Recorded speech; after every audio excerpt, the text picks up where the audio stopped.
করছি সেই আন্দোলনের মধ্যে এবং হাইকোর্ট বলে দিয়েছে কোনো সমস্যা নেই। তাহলে সমস্যাটা কোথায়? আমাদের জনগণের দাবি, জনতার দাবি, আজকে মেয়র হিসেবে ইশরাক দায়িত্ব গ্রহণ করার কথা, তাকে নিয়ে তো তালবাহানা।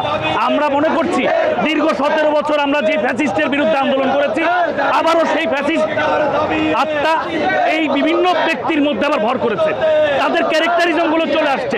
যে চেয়ারে বসে, সেই চেয়ারে বসে এই অপরিপক্ক দুটি ছেলে, অপরিপক্ক দুটি নেতৃত্ব, এদের ক্যারেক্টারিজম ফ্যাসিস্টের মতো হয়েছে। বিধায় আমরা আজকে রাজপথে নেমেছি আমাদের দাবির জন্য, আমাদের জনগণের দাবির জন্য।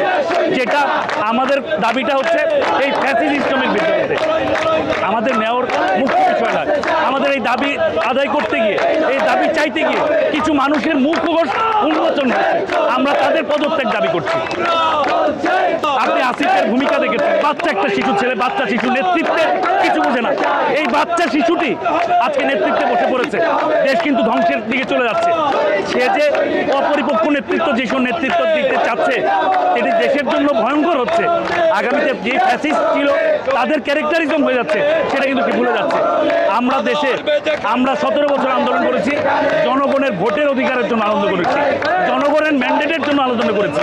যে ম্যান্ডেটের মাধ্যমে জনগণের সরকার প্রতিষ্ঠিত হবে, জনগণ ঠিক করবে যে তাদের যে ম্যান্ডেটটি, তাদের যে দাবি, তাদের প্রতিনিধি হিসেবে তারাই ঠিক করবে।